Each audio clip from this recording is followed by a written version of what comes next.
Hi friends, so beef bone stock. I'm gonna make some because I have my oven on to rise my pizza dough for supper tonight, and I hate to run it for no reason other than just the heat.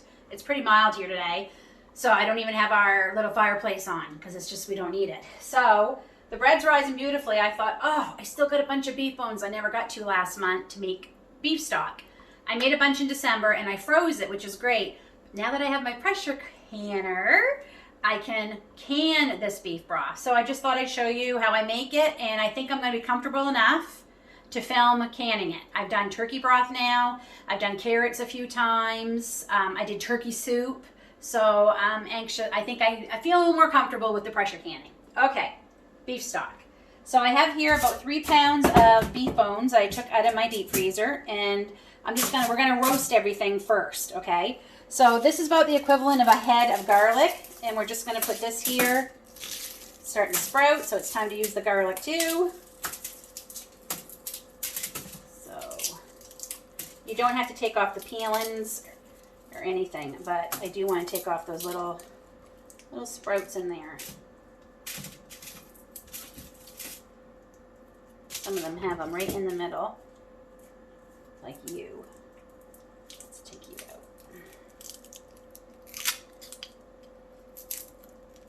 Wow, you had a big one. Okay, because that sprouts in the middle, we are going to have to... So if you don't have these little sprouts in your garlic, don't worry about peeling them. Don't worry about cutting them. Just you can put the whole head of garlic right into the pan with the bones. So we're going to roast everything first. Carrots, the celery, the onions, the bones. We're going to give all that. And I did peel the carrots. One, because they were getting a little yucky, and 2, it gives my chickens a treat to have some carrot peelings. So I'm just going to chop these into a little bit. I'm going to leave them big chunks, but just kind of in half.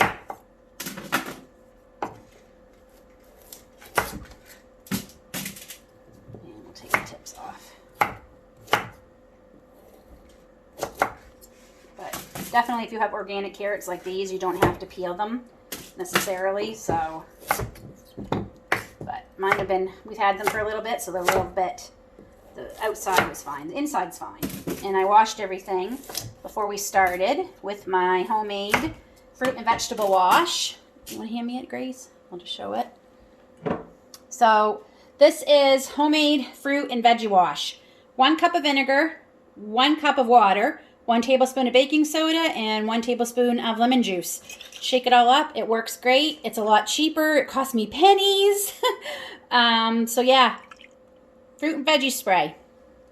All right, and then I got some celery, and I'm just gonna chop that up. Normally I like the celery with a lot of leaves, but they didn't have any organic celery with leaves, so I just bought this stuff. There is some leaves there, so there's a few. I have 1 more. That's not going to go to waste. If we don't eat it, I will freeze it in the next bunch of stock I make. So 1 big onion, but I don't have big onions. I just have some little ones left. So I'm just going to use 2. Peeling and everything. Okay? So it's going to go into a 350-degree oven, 20 minutes. Stir it all up. Make sure everyone's, getting along and doing everything they need to do. Put it back in for another 20, and then I'll show you the next step. Okay, so it's been 20 minutes, and I just wanted to show you what it will look like. Things are starting to soften. It smells so good in here. Like, it literally smells like I'm roasting a roast or something. But you can see the marrow is starting to get soft, and that's what you want, okay? So we're going to let it go. Let's give everyone a quick stir. We're going to let it go another 20 minutes. See you then. Okay, so there's another 20 minutes. Oh, I'm telling you, it smells like beef stew here. Okay, so this is what they should look like. Okay, I'm gonna grab my spoon here. Doesn't that look good? It looks like a beef stew. So you got your marrow is all soft and squishy. Last time I made it, I left it, and then when I strained it, it all just came out. So I think that's what I'm going to do. So this is the inside of my big roaster pan. So I'm just going to scrape everything right into that. Ugh.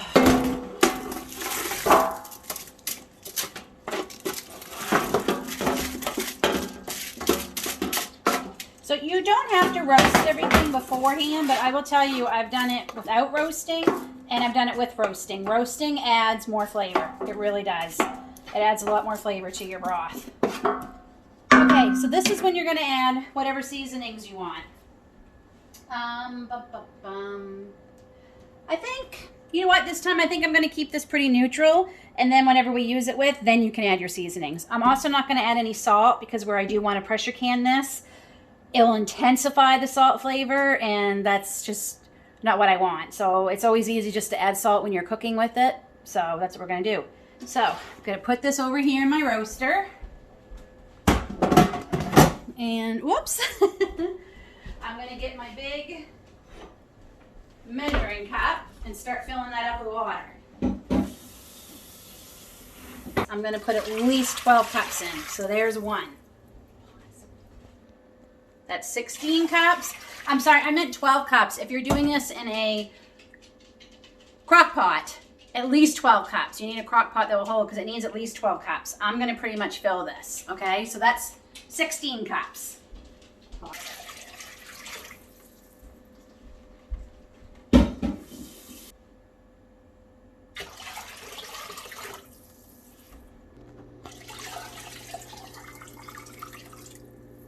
Okay, so that ended up being 48 cups of water. So I'm gonna, well, plugging it in might help. I'm going to plug it in. And we're gonna, it's still early in the day, so I'm gonna go ahead and leave it on 300. Cover it. And I'm gonna let that go the rest of the day. And when I go to bed tonight, I'll lower it to 200. When we get up tomorrow morning, I'll put it back up to 300. And do the same thing. So I'm going to let this go for 48 hours. So, okay, so it's been about 18 hours since we started the beef stock, and I forgot a very important ingredient when we put everything in. I just did a splash of apple cider vinegar. I would say don't skip this part because honestly it helps draw out the minerals more out of the bones. I've made it with and without, and I can definitely taste the difference with. You won't taste the vinegar, I promise. It's just a splash. Maybe 2 tablespoons is what I put in there. Okay, so let's check on it and see how it's doing. Can you see? Wow, it smells good. It smells like beef stew. So it's definitely, I know it's hard to see, but it's definitely a nice dark color, which is what we want. So I let this go on the 325 until about 8 o'clock last night, and then I turned it down to 250, and that's where I've kept it. So yeah, the carrots are all mushy, and I bet all the marrow, let me see, let's find a bone. Yep, there's the bone. Can you see that? The marrow is all come out of the bone. Well, not all, quite a bit of it. If I turn it upside down, I bet you it will come out. Yeah, there it goes. So, all right, so we're gonna let this go in all today, all tonight, and then tomorrow we will can her up. So we'll see you back here tomorrow. So the beef stock has been slow roasting, cooking for a couple days now. So I'm going to strain it. I got my big Chinese strainer. This thing is awesome. And we're going to take out all the chunks.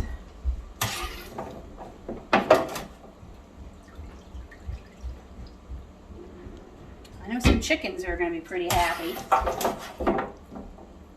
It smells so good. Like, it really does. This is going to be a good beef stock.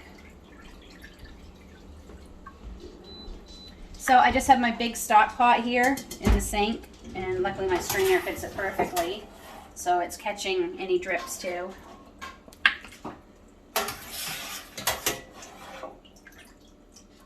Yeah, we are going to have some happy chickens.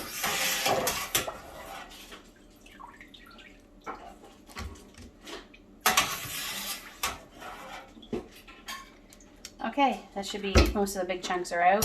So now I'm going to tip this up and hopefully carefully pour this into the stock pot.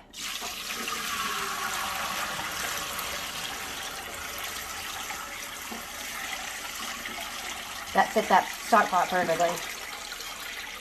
Doesn't look like any's going in the sink. Did I speak too soon? Oh no, we're good. Woo, that was good. Right amount. Okay. So I'm going to just put my lid on this. And it's really cold here today. So I'm going to put this out on the back deck with the lid on, so the fat can hopefully get to the top there and easier to skim off. And then once that's done, I will show you what we're going to do to can this, pressure can this later.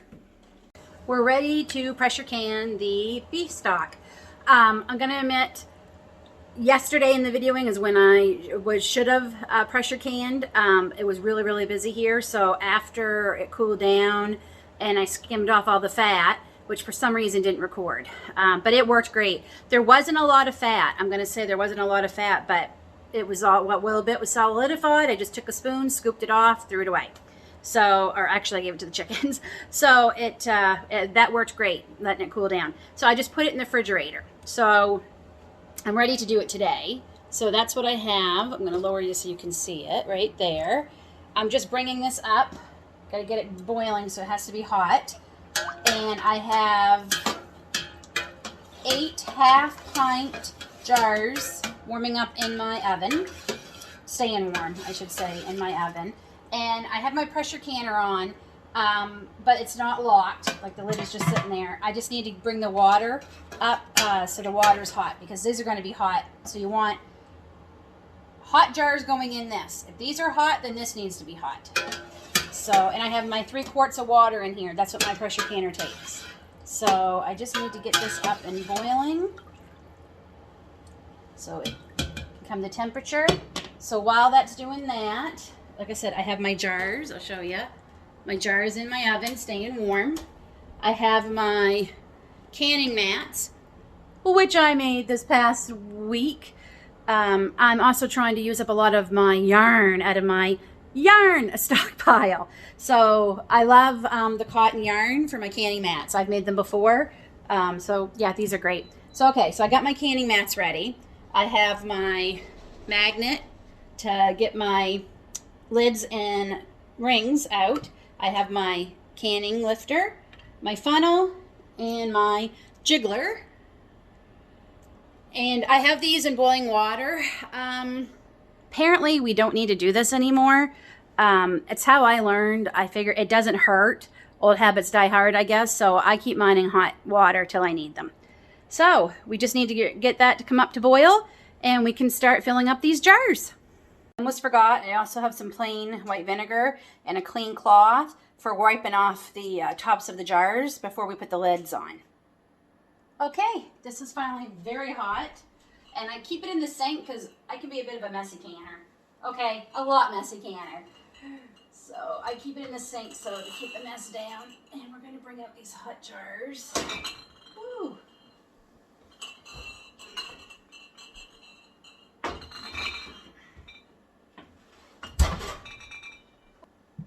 Okay, so I made a big mistake. I didn't add any seasoning to this when I made it. I thought maybe I could just do it after, you know, I canned it and was cooking with it. It needed some seasoning, so I added a little bit of basil and a little bit of oregano.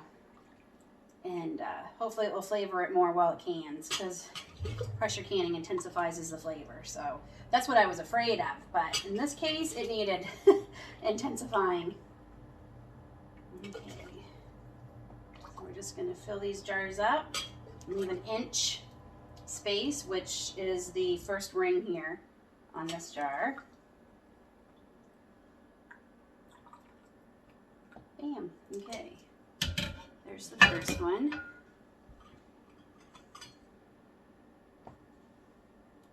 Yep, that's perfect. All right, so I'm just going to get my vinegar. Wipe the rim, just in case there's any fat. I mean, that was pretty clean actually, especially for me. All right, and then we're going to use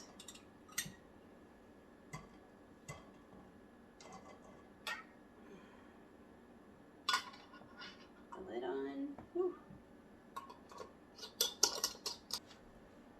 Okay, I had to switch jars because my lids and stuff aren't fitting those ones. The only thing I can think of is those are my vintage Atlas jars, and maybe today's rings and lids don't fit them. I'll have to look. So luckily I got a few non-vintage jars. I just needed a little bit more. Oh, I think we can go just a touch more. There we go. And in 1 inch, and we'll try. Yes, those ones fit. And I just found out, it's hard to find ball jars here in Canada. We have Bernardine. Well, I just found out ball is Bernardine, Bernardine is ball. Apparently, this is Ball's brand for Canada. Did not know that. So, you know what? That's warm, so I'm gonna just put that in there. So you just want to screw that on, finger tight. Okay, so there's one jar. And I'm just gonna use this to move them easier. Okay, I'm gonna have to go dig out some other jars, but we'll finish these ones first. Okay, so we're just gonna keep filling up, and my canner can take 7 1-liters. These are 1.5 liters, I believe, 1.5 pints rather, and I can get 8 in. So I'm just gonna keep going, and we'll get the canner loaded, and then I'll bring you back for the next step. Okay, so I got 1, 2, 3, 4, 5, 6, 7 jars. So even though these aren't liter jars, they're, this is so confusing because liter, quarts, pints. I grew up in the States, but everything here in Canada is metric. My cookbook is, the book that came with the pressure canner has got metric and standard measurement. But anyway, so these are considered 1.5 pints. So I'm gonna pressure them for the amount of time as if I would a liter. It's not gonna hurt anything from my research. That's what I've read, so we're gonna go with it. So I've got my 7 jars in here. Oh, and good news, it was only a couple of those Atlas jars that wouldn't take the rings, so I set them aside, and I'm definitely gonna need more because I easily have probably at least another 5 jars. So I'm gonna get these going. So so there is, where are we? There is an arrow here on the handle, and there is an arrow here, a V, I guess we'll call it. There's a V here on the lid. So we're going to put this on. I'm going to try and do this one-handed.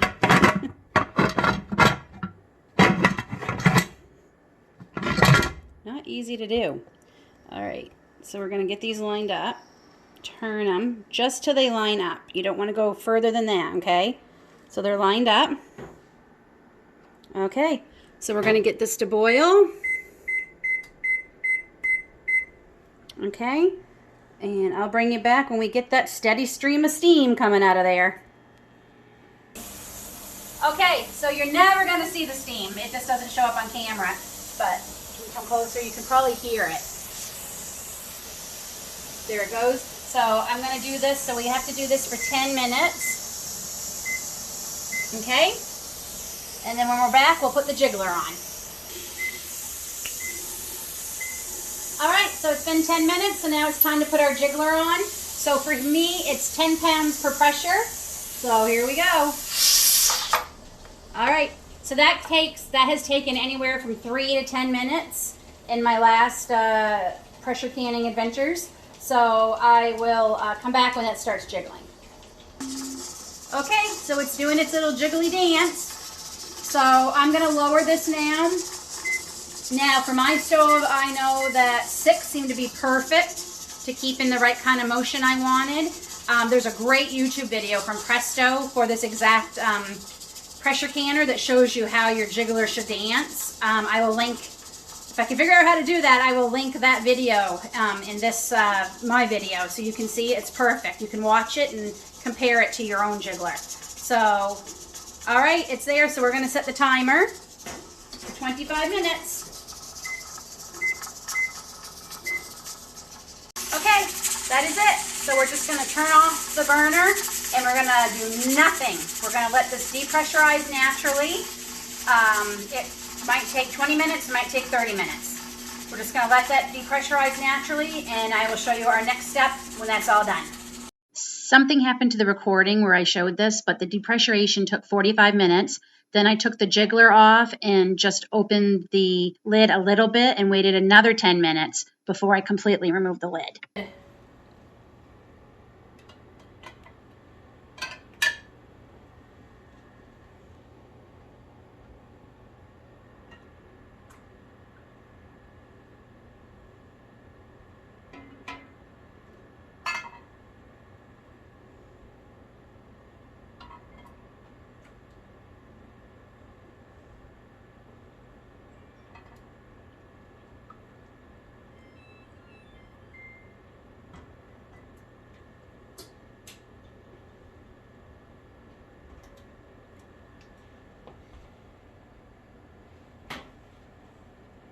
Everybody's bubbling. If you can see, everything's still bubbling.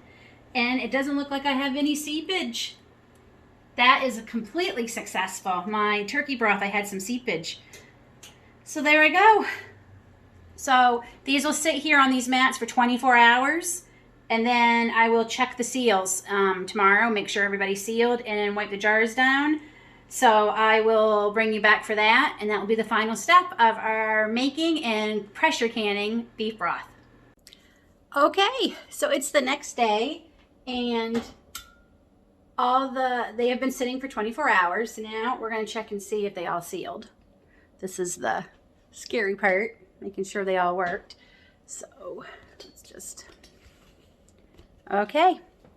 So I already tried one just to see. So you take off the ring, pick it up. Looks like it's sealed. So I've got some soapy water in the sink, so I'm just going to set that in there for now. And I think, yeah, this ring is toast. It bent. It's got a bent mark on it. So, all right, let's try this one. So far, 2 for 2.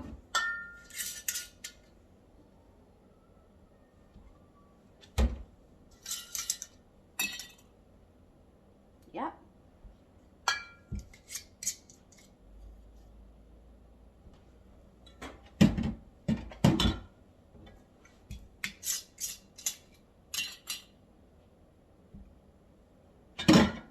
Doing great so far. Okay, I've run out of room in the sink.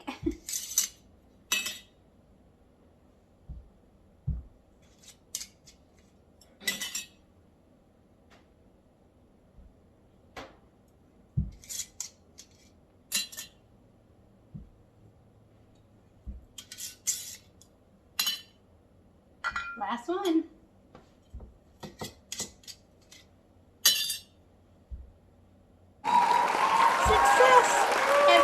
Sealed. 1, 2, 3, 4, 5, 6, 7, 8, 9, 10, 11, 12 jars of bone broth out of those bones.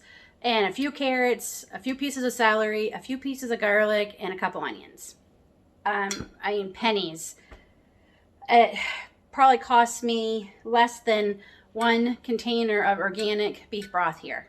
No salt added, because that's the kind I usually would buy. So I think that's pretty good. So now I'm going to show you, now that we know they're all sealed. So I have some hot soapy water in my sink, and you're just gonna wash off. And this is just in case any of the insides came out a little bit in the process, because that can happen. So we just want to make sure no spoilage. Wash all the jars, and I'm just gonna set them over here as I go. Okay. Give everybody a good wash.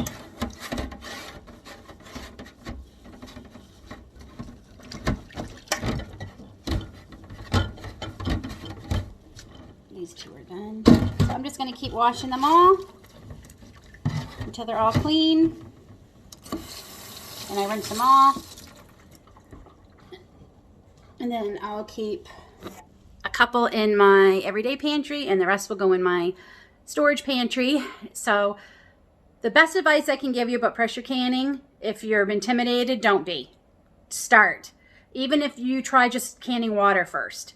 Just start. I promise you, it is intimidating and it's scary, but it's nowhere near as scary as, or hard, sorry, as I thought it was going to be.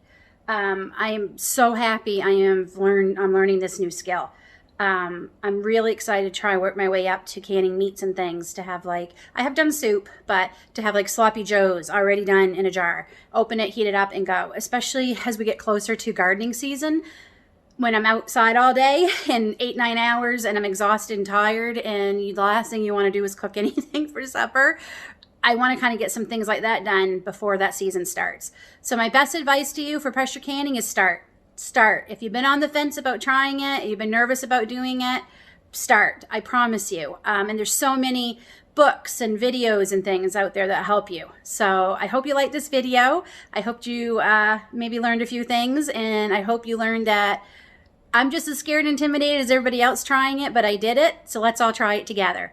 Until then, take care, God bless, and we'll see you in the next video.